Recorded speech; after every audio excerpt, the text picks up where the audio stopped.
Boa noite a todos. Aqui nesta casa, como sempre, nós fazemos um convite ao pensar. O Leocádio Zé Correia, que é um dos espíritos que nos intuem, ele sempre nos chama a atenção para ensinar-se a pensar, não o que pensar. Trazer formas, elementos para que construamos caminhos para pensar a vida e a nossa jornada da melhor forma possível. E hoje, talvez de uma forma ainda mais profunda. A proposta é trazer algumas reflexões sobre o que nós podemos compreender sobre os fenômenos e principalmente essa diferença entre o fenômeno e a coisa em si. E a todo momento que eu exprimi a palavra coisa em si, vocês podem entender como uma realidade tal como ela existe, independentemente da nossa percepção ou da nossa experiência. Vamos pensar uma rosa. Uma rosa, ela está lá no jardim ou na mesa de alguém,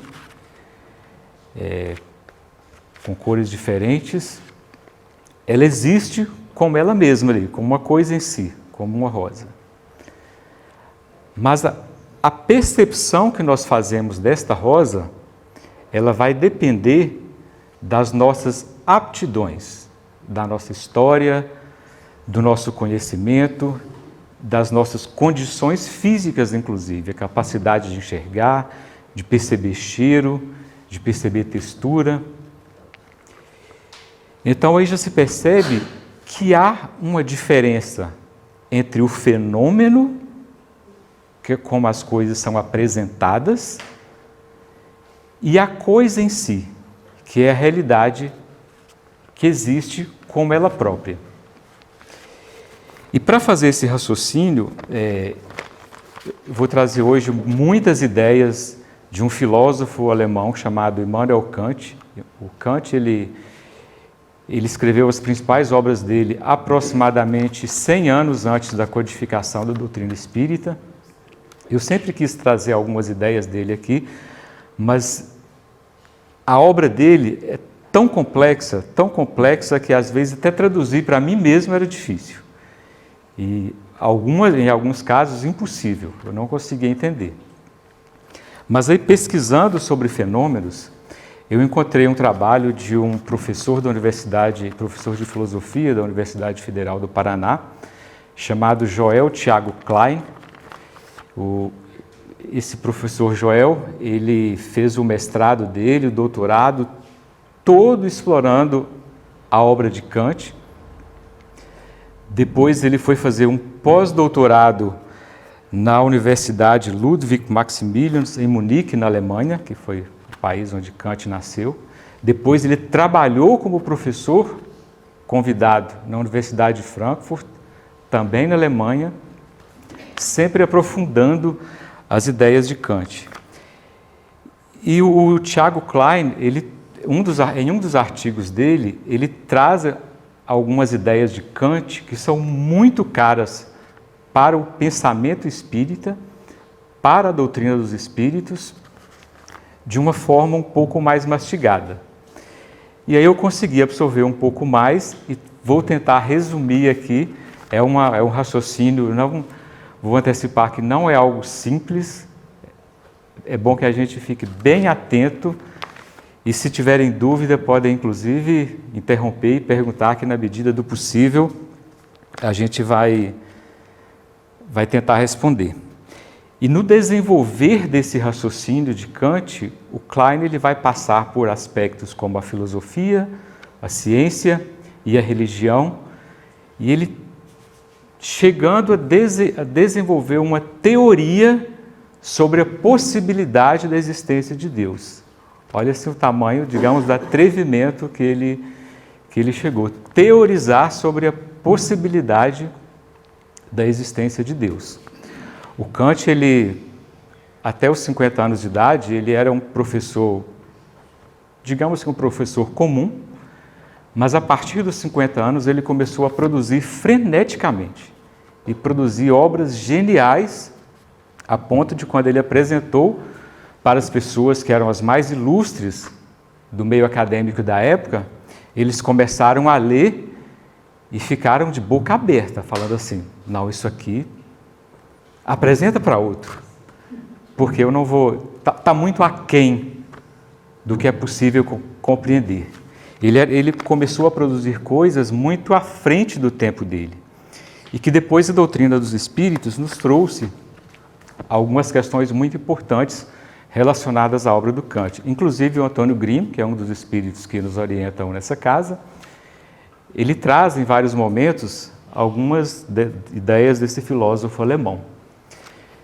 E o Allan Kardec, ele diz logo no início de algumas obras básicas da codificação da doutrina, que a fé inabalável é aquela que pode encarar frente a frente a razão em todas as épocas da humanidade. E é esse conhecimento racional, pensando, dialogando, questionando possibilidades e o porquê daquela possibilidade, de uma forma lógica, concatenada, quase matemática, que o Kant escreveu as obras dele. E o Kardec diz que o crivo da razão e da lógica deve ser aplicado em todas as informações e comunicações mediúnicas. E por que esse conhecimento racional, esse pensamento racional é importante para as comunicações mediúnicas? Vamos pensar, por exemplo, que você chega em uma casa espírita, que tenha fenômenos e que um espírito esteja ali manifestando, talvez e trazendo mensagens de um ente querido que já desencarnou para alguém que está encarnado, para uma mãe, por exemplo. E o médium diz, olha, o espírito fulano de tal está aqui, ele está vestido com aquela camisa de tal cor, calça de tal cor, que foi utilizada no dia tal, para que a família daquela pessoa que desencarnou identifique. Mas quando a gente vai para um pensamento racional, vem perguntas do tipo, mas espírito veste? Espírito não tem corpo. Então por que o médium está dizendo que o espírito está vestido? Qual o sentido disso? Há uma razão de ser. Provavelmente, acho que na minha própria palestra eu vou entrar especificamente nos fenômenos espíritas, mas para entender os fenômenos espíritas, é muito importante entender esse raciocínio que o Kant vai trazer para a gente aqui e que o Tiago Klein, ele vai, de certa forma, nos trazer de uma forma mais palatável. Primeiro a gente vai falar do conceito de fenômeno. O que significa um fenômeno? Indo pelo próprio dicionário. O conceito principal, que é o número 1, é tudo que se observa na natureza. Tudo que se observa na natureza é um fenômeno. Nós somos um fenômeno, essas cadeiras são fenômenos, uma planta é um fenômeno, uma manifestação espírita é um fenômeno. Todos são fenômenos naturais, porque estão na natureza. Inclusive a própria manifestação espírita. Algumas a ciência já alcançou um entendimento delas, outras não. Desses fenômenos que a ciência ainda não alcançou um entendimento, a filosofia entra com questionamentos e, em alguns casos, a própria religião. E, por derivação, tem outros conceitos, como o fato ou evento de interesse científico que pode ser descrito e explicado cientificamente. A apreensão ilusória de um objeto captado pela sensibilidade. E aí nós vamos ver também como a nossa sensibilidade, as nossas aptidões, que essa nossa capacidade de perceber, seja pelo olhar, pelo tato, pelo cheiro, por todas as nossas possibilidades possíveis de aptidões de compreender alguns fatos. A apreensão ilusória de um objeto captado pela sensibilidade. Por que ilusória, o dicionário traz aqui? Porque em alguns casos, a percepção que nós fazemos dos objetos, elas podem ser uma ilusão. Nós não estamos vendo exatamente o que é. O Kant traz essa ideia, que na verdade é uma ideia que vem desde Platão. Platão ele já dizia que o mundo das ideias, das coisas como elas existem, é muito diferente do que a gente percebe. E ao longo do tempo, ao longo da história da humanidade, essa ideia vem sendo desenvolvida com mais elementos. E no caderno de psicofonia de 2018, o Antônio Grimm, num glossário, vem algumas explicações sobre o fenômeno, e ele diz que o fenômeno é tudo que é percebido, que aparece aos sentidos ou à consciência, e que do grego é tudo que aparece, que se mostra a alguém, aquilo que aparece e pode ser contrastado, que pode ter ali alguma divergência da realidade. Vamos pensar, por exemplo, inclusive nas mensagens de Jesus Cristo. O que Jesus Cristo veio nos dizer é de uma grandeza que até hoje nós estamos tentando compreender. Mas muitas vezes o entendimento que nós fazemos das mensagens de Cristo, elas não captam a essência do que Cristo quis nos dizer. E por isso que hoje tem historiadores, filósofos, pesquisadores de várias vertentes ainda continuando a entender as mensagens de Cristo. Felizmente nós temos vários espíritos, o Emmanuel tem um trabalho belíssimo com Chico Xavier, em 4 obras dele, o Emmanuel trabalha especificamente as mensagens de Cristo, em alguns casos frase por frase, trazendo um texto de uma página sobre cada versículo ali, cada frasezinha que Cristo diz, tentando nos trazer mais da essência daquela mensagem. Porque até então, antes de Emmanuel fazer esse trabalho com Chico, a gente não captava essa percepção da realidade. E, inclusive, olhando para nós mesmos, se eu perguntar para vocês, quem é você? O que é cada um de vocês? Quem é? Acredito que vai ter uma dificuldade imensa para cada um de nós respondermos. Se alguém perguntarem para vocês quem é o Rodney, alguns vão falar assim, o Rodney ele é um rapaz magro, baixo, de cabeça branca, cabelo branco, que faz palestra no centro espírita. Outros que me viram em um dia que talvez eu não estivesse muito bem, podem dizer assim, o Rodney, ele é muito chato, beira o insuportável. A percepção de cada um. Talvez com um grupo de pessoas, um grupo maior de pessoas, uma visão mais geral a meu respeito, pessoas que trabalharam comigo, que estudaram, que conviveram um pouco mais, e serem um pouco mais generosos, podem dizer, o Roger é um rapaz esforçado, gente boa. Percebam que a percepção que a gente tem sobre qualquer coisa, sobre pessoas, objetos, fenômenos, inclusive da natureza, o que é quente para um, para outro não é tão quente, o que tem uma textura agradável para um, para outro já não tem. Então, essa capacidade de captar a realidade, o ser humano, com os elementos que nós temos aqui na Terra, ainda está muito aquém. Nós vivemos fazendo descrições, tentando entender os fenômenos, para tentar avançar um pouco mais.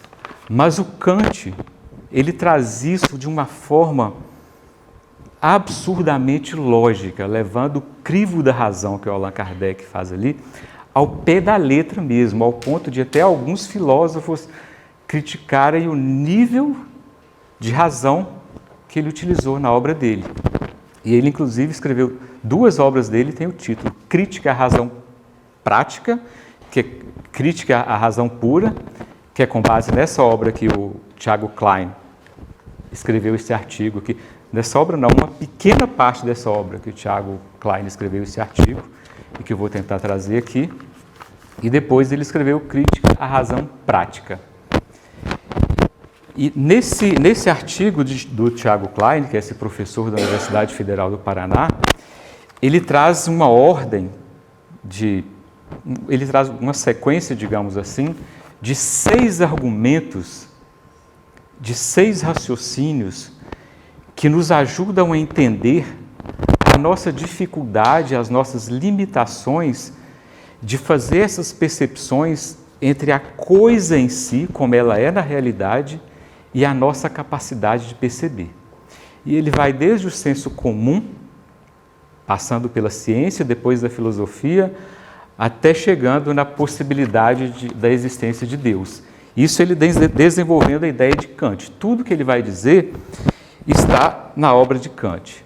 Então hoje nós vamos falar desses 6, o que a gente pode chamar desses 6 níveis de raciocínio. O primeiro nível de raciocínio, que ele chama que é o nível do senso comum, que vai muito nesse sentido do que eu acabei de comentar.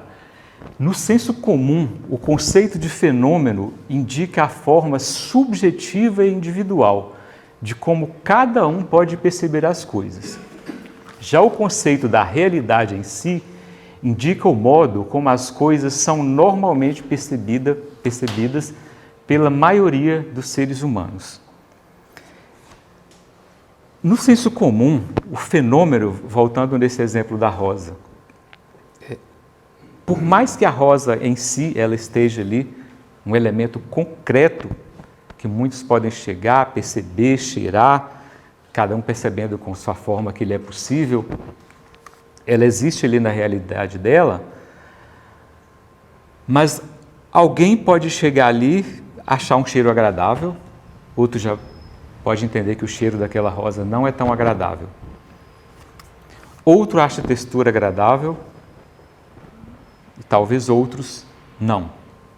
Aquela rosa que tem um tom de amarelo, outros podem falar, só essa rosa está mais voltada para bege. Outros podem entender que aquela rosa é amarela.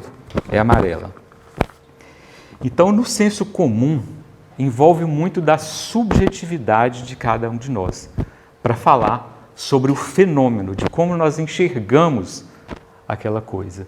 Mas aquela coisa em si, dentro desse senso comum, aquela coisa como realidade, há ali alguma característica que traz alguma generalidade, ainda que não seja universal, que nem todos percebam, que não seja unânime, mas pelo menos uma maioria pense de uma forma geral.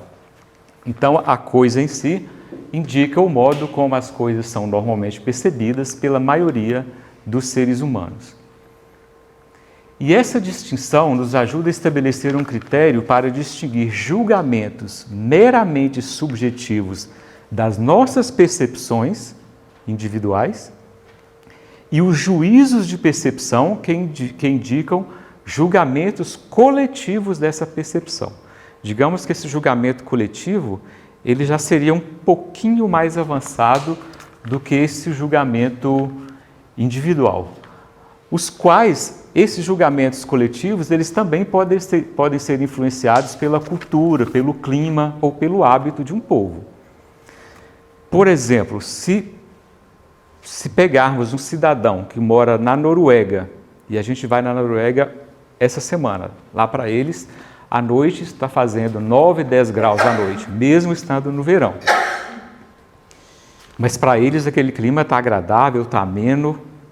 Mas se a gente traz aqui para o nosso contexto 9 graus para o Brasil, mesmo para o sul do Brasil, provavelmente a maioria da população vai dizer, está frio. É uma percepção coletiva que está influenciando esse julgamento. E há outras características também, como a própria capacidade de percepção, o uso de narcóticos, que dentro de um contexto individual vai influenciar a nossa percepção. Um ser humano que está sob o uso de drogas, ele vai perceber de uma forma muito diferente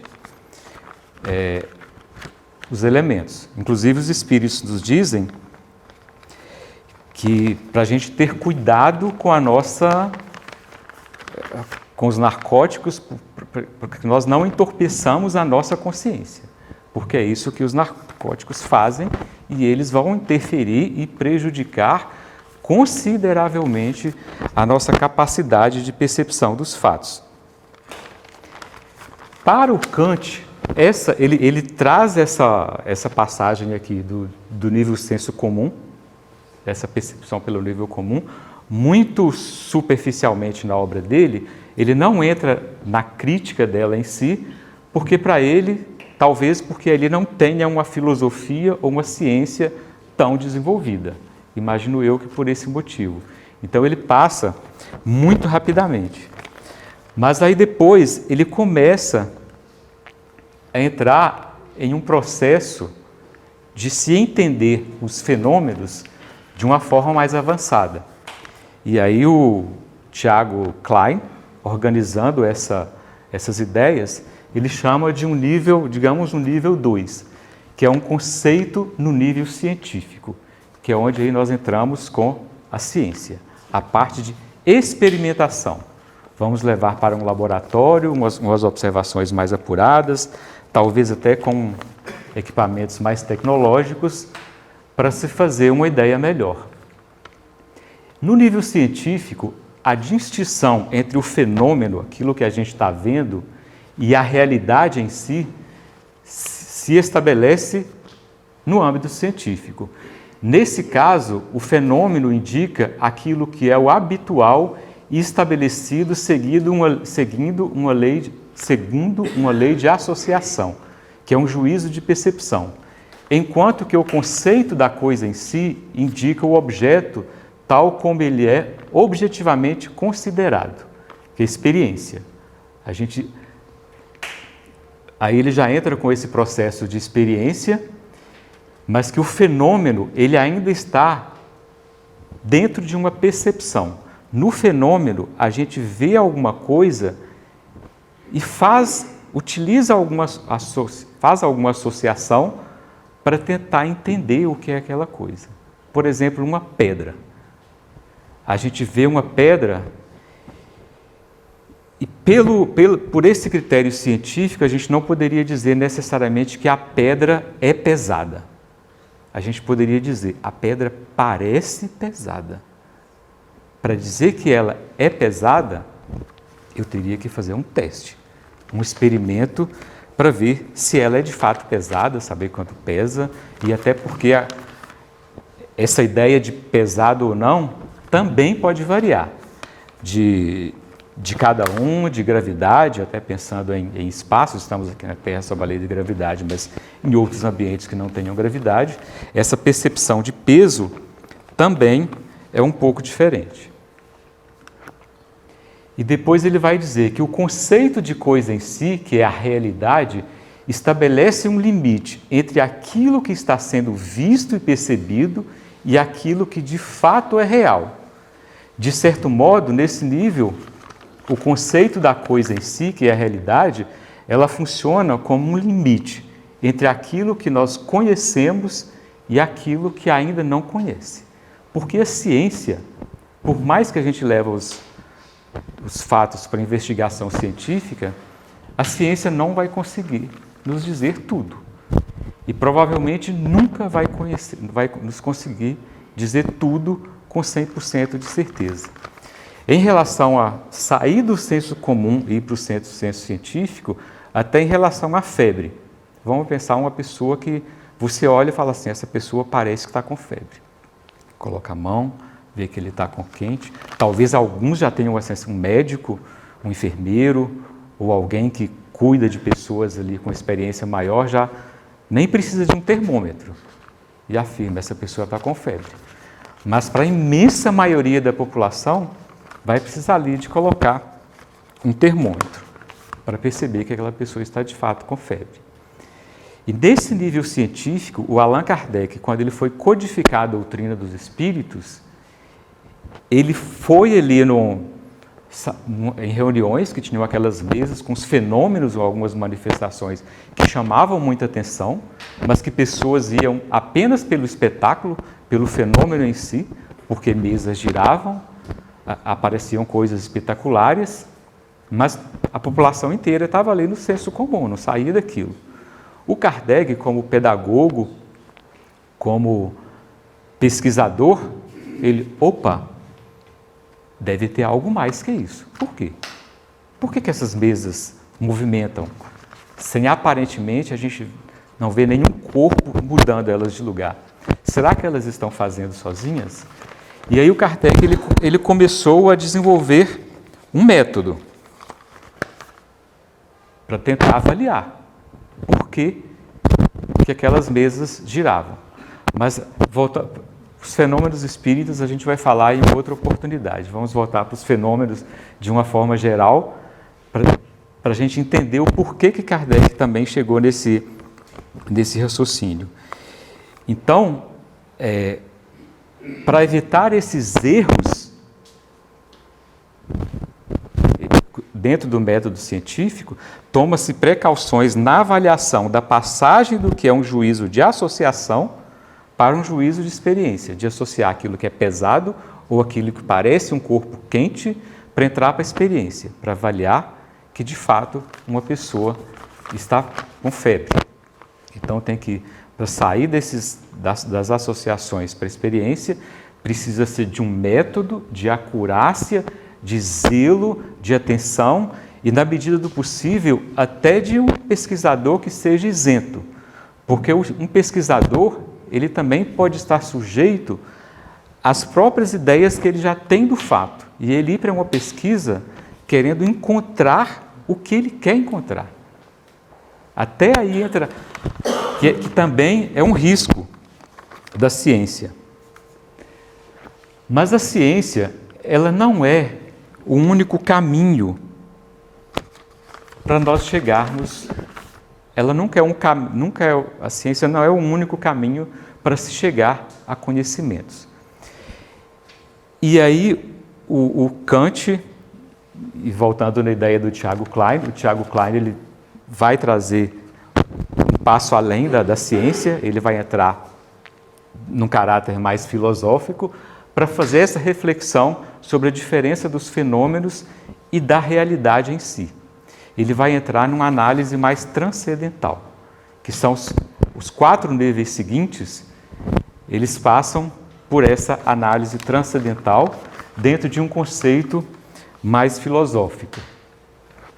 E aí o Thiago Klein, ele trazendo as ideias de Kant, ele vai dizer que a ciência jamais encontrará em suas investigações fenômenos que representam o absoluto, tal como o primeiro início do universo. Mas a distinção sob a perspectiva da filosofia impede que os fenômenos sejam transformados em ilusão ou aparência.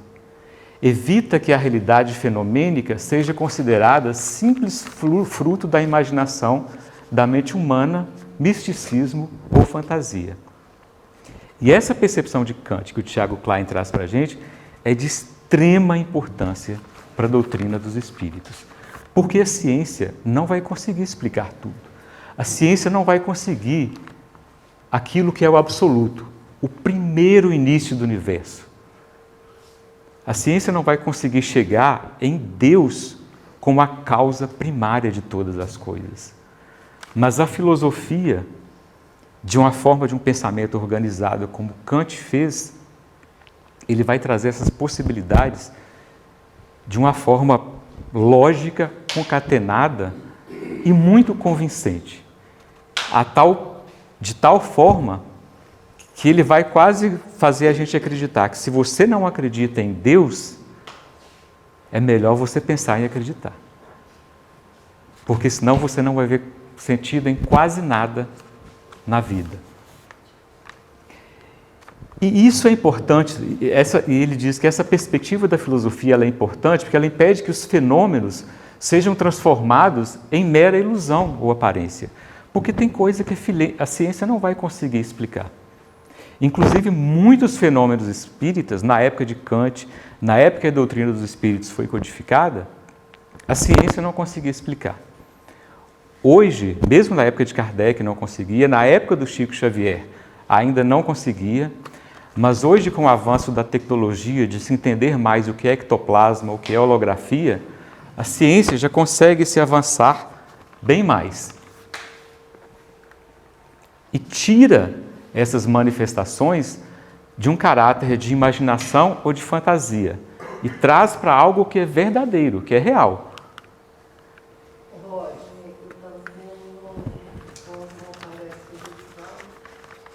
estava falando que com a inteligência artificial agora, os fenômenos vão ficar muito mais materializados. Eu não sei se exatamente materializados, mas vai ficar mais fácil entender. Eu posso ter utilizado o termo errado, né? Mas vai haver uma comunicação maior. Talvez a compreensão de entender essas comunicações, que passa por essa sensibilidade que ele está falando aqui, que é a limitação da nossa sensibilidade, da nossa capacidade de, como ser sensível, de perceber as coisas que estão aí. Até a nossa angústia. Por que a gente está angustiado? O que essa angústia me diz?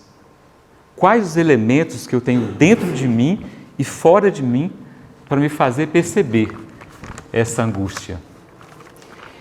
E aí o Kant diz que a distinção entre fenômeno e a coisa em si, que é a realidade, a distinção entre a aparência e a realidade, ela se desenvolve em um âmbito eminentemente filosófico e ocorre tendo em vista a análise da nossa aptidão para a sensibilidade no contexto transcendente, no contexto de sair dessa realidade da matéria que a gente está vendo aqui e perceber que tem um algo mais aí, que a gente não está conseguindo ou que não conseguia enxergar.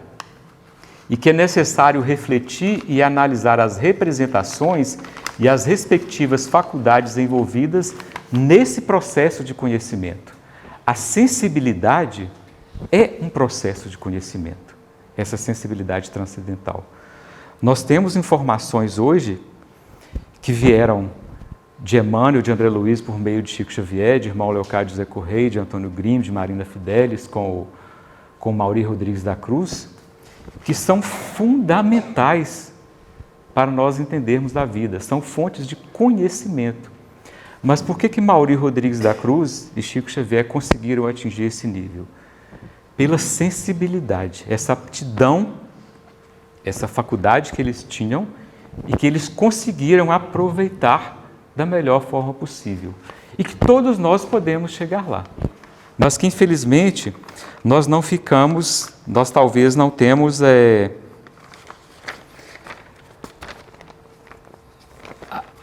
a coragem ou a disciplina para nos desenvolvermos.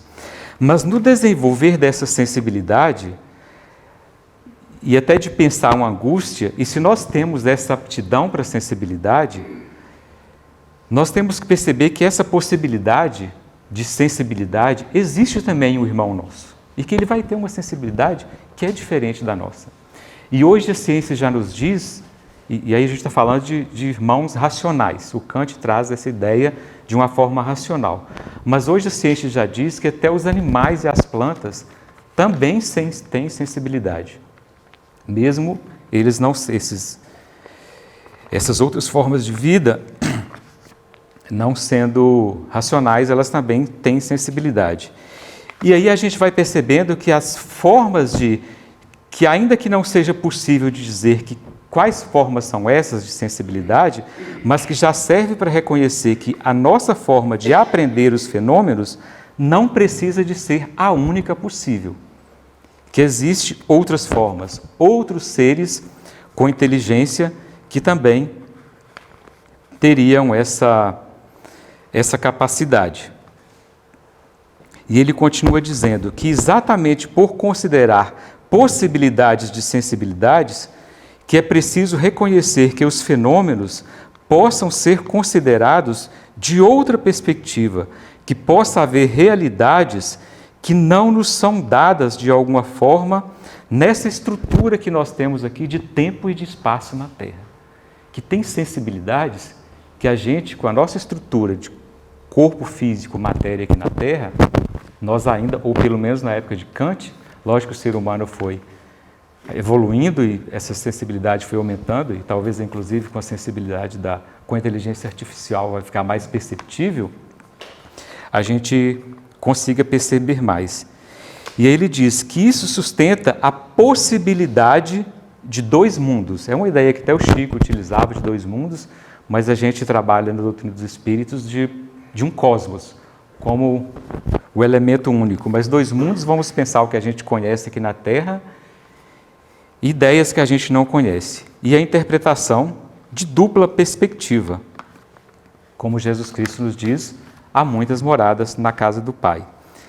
E que da perspectiva da ciência, essa é uma barreira muito difícil de ser removida. Mas que da filosofia, a gente vai, com base na filosofia, e com a nossa capacidade de transcender, a gente vai desenvolvendo melhor esse raciocínio.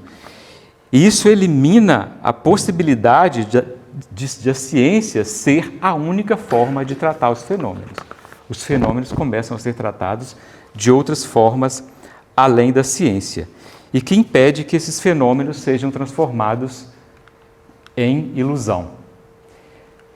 E aí ele vai, depois de falar da nossa limitação, da sensibilidade em si, da nossa capacidade de sentir e perceber as coisas, ele entra nesse nível de reflexão transcendental na limitação da sensibilidade pelo entendimento. Como que a gente vai entender essa sensibilidade? E ele vai dizer que esse novo aspecto da distinção entre a realidade e o fenômeno, entre aquilo que a gente vê, refere-se à possibilidade de não identificarmos pensamento com o conhecimento possível. A distinção entre o fenômeno e a realidade refere-se a uma distinção entre duas formas de considerar o mesmo objeto. E garantir que esses mesmos objetos possam ser pensados a partir de duas perspectivas, que a do conhecimento e a do pensamento, é de fundamental na crítica da razão pura, que é essa obra do Kant. O ser humano, ele pode ser considerado como estando submetido à natureza e, ao mesmo tempo, ser pensado como livre.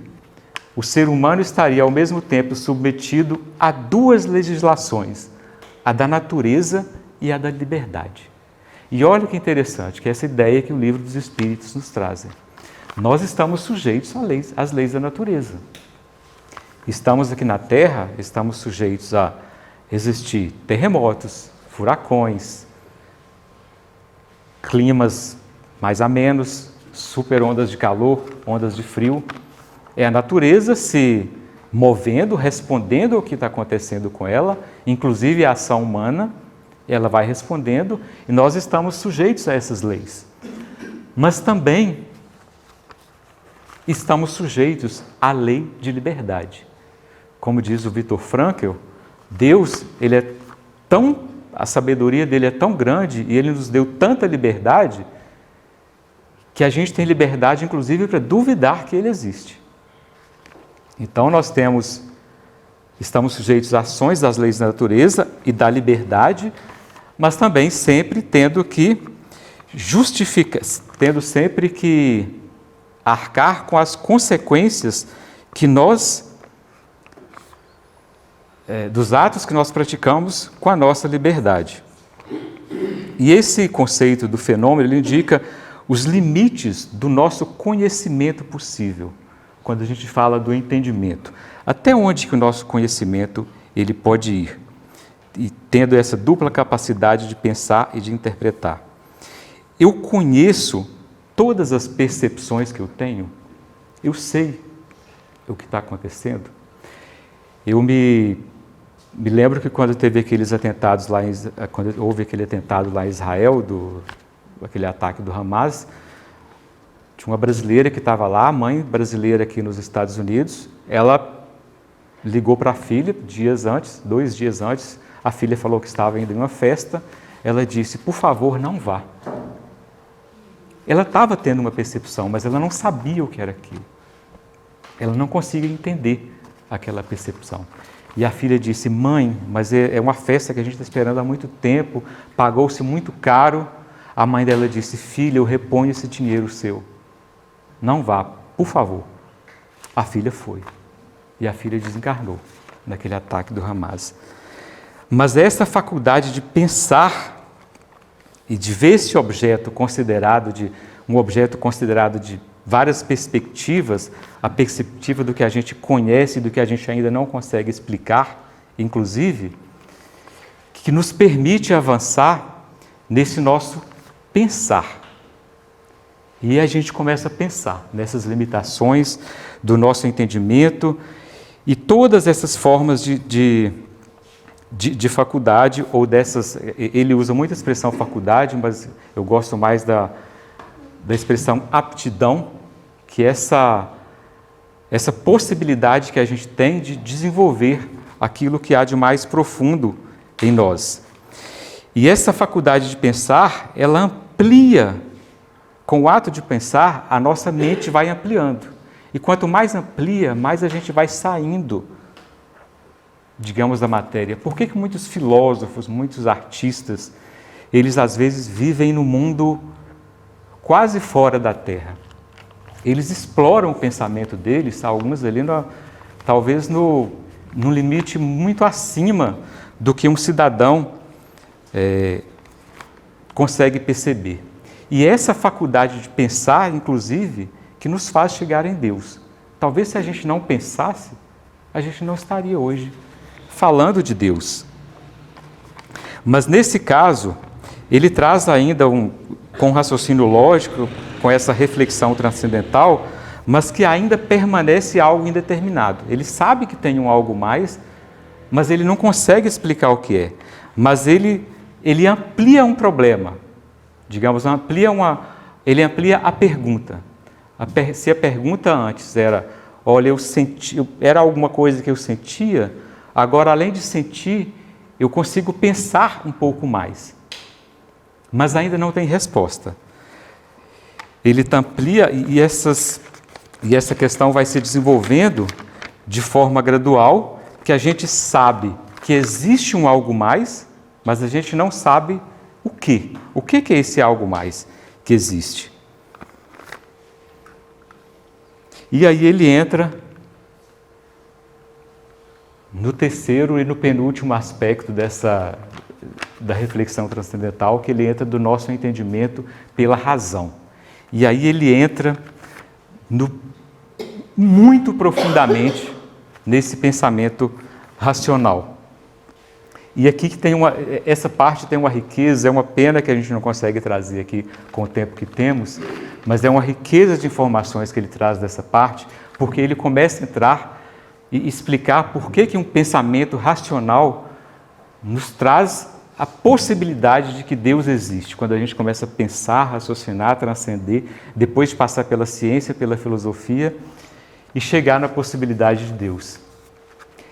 E ele diz que com esse pensamento racional, ou essa limitação do nosso entendimento pela razão, assume-se a possibilidade, não a certeza, mas a possibilidade da existência de uma coisa em si, ou de uma realidade, como um objeto distinto, que não possui contraparte fenomênica.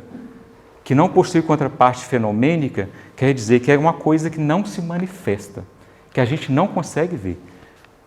Para que se possa, a partir disso, estabelecer uma relação, por analogia, com o fenômeno, permitindo o uso regulativo das nossas ideias. Surge a distinção entre dois mundos ou dois tipos de realidade, dois tipos distintos de realidade.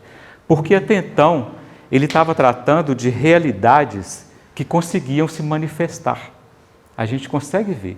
Ainda que a gente não consegue captar a essência daquela realidade, mas ela está aqui, se manifestando.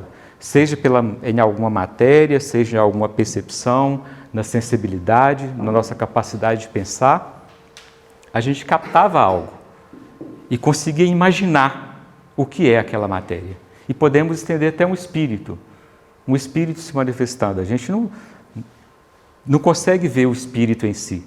Ele se manifesta, talvez, no formato de um corpo humano, para que a gente entenda que ali tem um espírito, mas ele não é aquele corpo. Mas aí, quando Kant ele chega nessa reflexão e ele fala do limite do entendimento pela razão, ele diz que há um ser que estaria acima de tudo e de qualquer coisa, e que esse ser, ele não tem essa contraparte fenomênica. ele não se manifesta. E é isso que os Espíritos nos dizem, que esse ser, que é o ser da última instância que o Kant está falando, ele fala na possibilidade de Deus, e os Espíritos falam diretamente de Deus, que Deus, ele não se manifesta.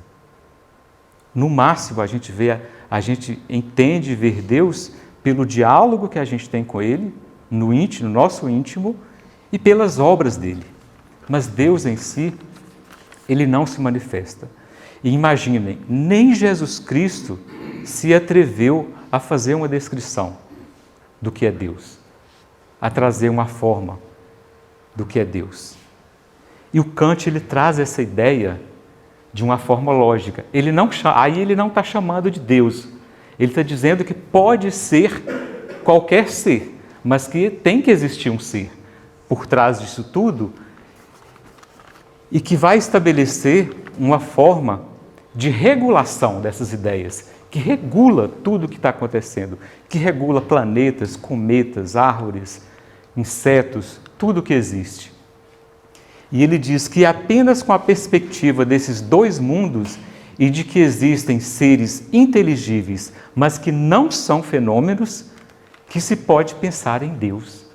Por exemplo, que se pode pensar em Deus. Ele ainda está no campo da possibilidade. Ele não está dizendo que Deus existe. E ele traz algumas ideias, que eu vou até ler aqui para ser mais breve, que ele diz que faz-se a distinção entre dois tipos de realidade e assume-se a possibilidade de uma espécie distinta da nossa, de uma espécie que capte a essência daquilo que estaria por trás do mundo dos fenômenos. Apesar de não fazermos uma ideia clara do funcionamento de tal tipo de intelecto ou de razão, essa reflexão transcendental tem que considerar essa possibilidade. A gente teria que considerar a possibilidade de existir um ser que regula tudo isso. Porque se a gente negar essa possibilidade, seria afirmar que o nosso intelecto, a nossa capacidade de inteligência, é a única forma de inteligência possível. E isso seria uma falta de humildade do ser humano, achar que a inteligência nossa é a única. Teria que existir uma inteligência superior. E os Espíritos dizem que Deus é a inteligência suprema, causa primária de coisas das coisas, causa primária de todas as coisas. E ele continua dizendo, é um novo significado da coisa em si ou da realidade que indica o mundo inteligível que limita esse mundo que a gente tem sensibilidade. Não se afirma não se pode afirmar ainda que esses entes puros existam, mas a possibilidade lógica de que eles existem, de que existe um entendimento que seria incondicionado, que está acima de qualquer coisa e que não possui contraparte, manifestando aqui na forma de fenômeno. E aí a razão vê claramente que o mundo sensível não pode, isso que a gente consegue sensibilizar e perceber, não pode conter essa completude. E ele continua dizendo, devemos então conceber para nós mesmos um ser imaterial, um mundo inteligível e o mais elevado dos seres, porque só nesse tipo de ser, enquanto realidade em si mesma, a razão, esse pensamento racional, poderia encontrar satisfação. Algo que a gente nunca pode encontrar derivação nos aparecimentos, desses fenômenos que aparecem aqui para a gente. E aí surge a possibilidade de existir Deus a partir dessa reflexão transcendental, que faz referência a partir da limitação do nosso entendimento pela nossa razão. Não se afirma que Deus existe, mas que ele é pensado como possível, que existe fora do âmbito dessa manifestação de fenômenos. Mas aí ele traz a ideia interessante. Mas mesmo que Deus não existisse, admitir que ele existe é necessário. Devemos agir como se esse ente fosse real. Isso quer dizer que, ao se pensar na natureza, uma natureza sistemicamente organizada e criada a partir de um plano de um sábio criador, torna-se, pela lógica, inevitável pensar que esse Criador existe. Não é possível ver Deus para os espíritos. Deus se manifesta nos fenômenos. Inclusive, os espíritos na codificação da doutrina, eles têm extremo cuidado até em duas questões, para dizer que alguma mensagem ali é de Jesus Cristo. Algumas mensagens que aparecem como espíritos da verdade, em um momento ou outro, é associado a Jesus Cristo. Mas os próprios espíritos têm ali uma cautela em afirmar que aquela mensagem é de Cristo. Outra coisa que eles têm muita cautela é em afirmar que Moisés viu Deus, como se diz no Antigo Testamento da Bíblia. Moisés, para os espíritos, teria sido um grande médium, uma pessoa extremamente importante que trouxe a primeira revelação, mas que não necessariamente teria visto Deus. E aí, por fim, depois de ele trazer, dentro de uma análise teórica, essa possibilidade da existência de Deus, ele entra no quarto e último nível dessa reflexão transcendental, que ele traz a determinação prática dessa coisa em si, ou dessa realidade, pela razão. E ele diz que não está mais pensando no uso da razão para conhecer a coisa em si, mas no uso prático da razão, pelo qual a razão constrói a realidade.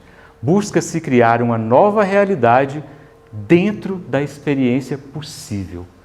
Que se a gente não consegue, pelo pensamento racional, atingir tudo, e principalmente Deus, com o pensamento não, dentro de uma experiência, digamos assim, teórica, dentro de uma teoria, a gente consegue pensar em Deus, mas quando a gente leva para a prática, teríamos que pensar, e que busca-se, com isso, criar uma realidade dentro da experiência possível. Se no passo anterior Deus era pensado como um criador que permitia pensar a natureza sistemicamente organizada e assim pensar em formas de conhecer essa organização, nesse último passo Deus é pensado como um motivador do nosso modo de agir. Busca um modo de tornar possível a criação de um mundo moral. Deus e a vida futura são duas pressuposições inseparáveis, segundo uma obrigatoriedade que a própria razão nos impõe. A razão, de uma forma, quando ele traz o pensamento da teoria para a prática, e quando ele traz aquele pensamento teórico que ele desenvolveu para uma ordem prática, admitindo que Deus existe, ele diz que tanto Deus como uma vida futura, uma vida além do que a gente entende aqui na Terra, são duas pressuposições que não se separam e que elas são, de certa forma, obrigatórias, porque a própria razão, o pensamento racional, vai nos impor essa existência de Deus ou de um ser que organizasse tudo o que a gente vivemos. E ele diz que Deus é o motivador do nosso modo de agir e busca-se desse modo tornar possível a criação de um modo moral. Por que de um modo moral? Ele diz que quando nós pensamos em Deus e que a gente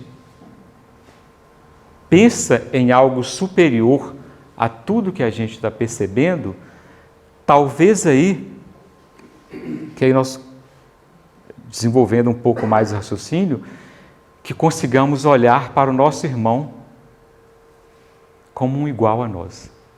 Porque todos somos criatura. Todos somos filhos desse ente aí, que em uma ordem prática seria Deus. Se no passo anterior, que no âmbito teórico, pensa-se na existência de um mundo inteligível com certos entes para que se realize a regulação dessas ideias, nesse último passo, que é a razão prática, determina que devemos considerar as coisas em si, inclusive Deus, como existentes, pois somente assim eu posso fazer o uso adequado das leis morais. E aí ele diz que, na verdade, como ele é muito crítico em relação a tudo que ele faz, de organizar esse pensamento racional, e ele queria desenvolver teorias sobre isso, ele diz que ele faz uma concessão teórica, ele quase desculpando ele mesmo. Eu vou fazer uma concessão teórica aqui para levar Deus para uma ordem prática. E a determinação prática dessa realidade não implica dizer ou derrubar aqueles limites teóricos estabelecidos anteriormente, aqueles limites que a nossa capacidade de ter sensibilidade, a capacidade do entendimento pelo pensamento e pela razão. Nós ainda continuamos sendo seres limitados. Continua havendo as limitações relacionadas à sensibilidade, ao entendimento e à razão. O que ocorre é uma determinação teórica, como a categoria da existência de Deus, unicamente em benefício das leis morais. Porque se a gente não pensar em Deus, esse ser supremo, a gente não vai conseguir nas leis morais. E ele não fala de Jesus Cristo, mas a gente não conseguia aplicar, inclusive, as mensagens morais de Cristo. Se no passo anterior não se poderia-se optar por não fazer uso regulativo das ideias, quando a gente traz para a prática, né, se na teoria a gente poderia não optar por esse uso regulativo, nesse último passo, na prática, é obrigatório, dada a importância envolvida na lei moral e nos fins essenciais que regem a razão humana. E, por fim, ele diz que o status, quando a gente fala dessa realidade, o uso teórico possui status de conhecimento regulativo, mas que o uso prático, para se falar dessa realidade, estabelece uma categorização de crença. E aí entra a nossa fé, mas uma fé já com um raciocínio mais profundo. É claro que aqui eu não trouxe o raciocínio todo que ele fez, é impossível. É um resumo, o mínimo do mínimo, porque o artigo do Tiago Klein já é uma ideia mais mastigada desse resumo, e aqui eu trouxe uma ideia ainda mais resumida. E é nesse sentido que Kant diz uma frase famosa, que para os estudiosos dele é uma das mais famosas. Eu tive que suprimir o saber para obter um lugar para a fé. Ele chega um momento que ele tem que suprimir aquilo que ele quer saber, no mínimo detalhe, ainda que seja de uma forma teórica, mas que chega um momento que ele teve que dar um lugar à fé. Com isso, o Kant teve que restringir o pretenso conhecimento teórico acerca da coisa em si para poder determiná-la na prática enquanto um objeto de crença. Essa ideia é uma ideia extremamente profunda. Eu sei que é uma ideia difícil de entender. A obra de Kant é extremamente complexa e o artigo do Tiago Klein, ele traz de uma forma mais clara, mas ainda é um artigo denso para a gente trabalhar aqui. Eu tive uma tentativa hercúlea de fazer esse resumo nesses minutos aqui, mas eu acho extremamente importante a gente entender os fenômenos de uma forma geral, porque ele traz ali a diferença entre o fenômeno, que é o que a gente vê, e a realidade em si. Porque é uma ideia que a gente vai precisar muito para entender as manifestações espíritas. Porque as manifestações espíritas, a gente está vendo ali um fenômeno. Mas nós podemos, em vários momentos, nos enganar, cair na ilusão, em erros. Seja pela nossa capacidade de sensibilidade, nossa capacidade de pensar e a nossa capacidade de fazer uso da razão. Por isso, Allan Kardec já trazia a ideia desse pensamento racional, de como ela é necessária. O irmão Grimm também traz essa ideia de uma forma muito forte. O André Luiz traz isso muito forte com o Chico também, mas de usar a razão junto com a sensibilidade. Porque tem questões que a gente vai esbarrar ali. Se a gente for pensar num sentido razão estrito, principalmente na ciência, a gente vai ter que sair um pouco e entrar na nossa sensibilidade e na nossa humildade, inclusive, para não cair em equívocos. Obrigado a todos. Desculpa pelo tempo, mas eu achei realmente necessário.